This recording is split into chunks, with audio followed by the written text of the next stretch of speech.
Well, if you've seen a lot of smoke rising above the woods of Buncombe County today, don't worry. It's supposed to be there.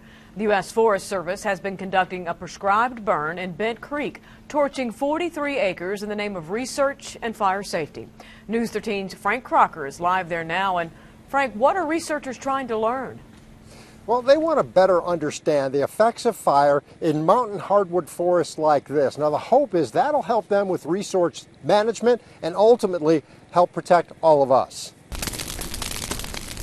Part of Bent Creek's closed to visitors today, and for obvious reason. Firefighters were doing the opposite of their normal job. The goal is to encourage flames to march across hillsides, taking out smaller trees and underbrush. That is the practical application. One of the benefits is reducing fuel so that if fire is uncontrolled, it doesn't have some very serious effects on resources or someone's house. The research goal is more about learning how different types of vegetation react to fire, here in a prescribed experimental setting.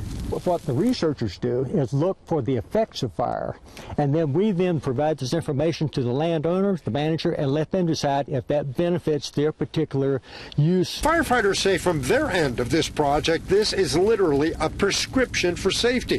Things like humidity and wind are taken into account before the decision to burn is made.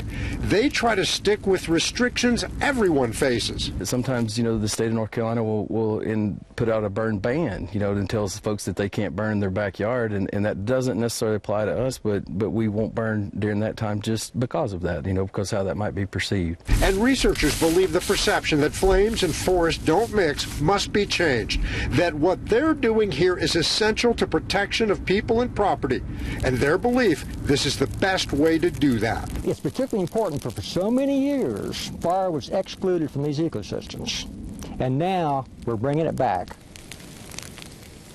Officials say some crews will spend the night here as a precaution, but once this control burn goes completely cold, it'll be time for those researchers to move in and do their job.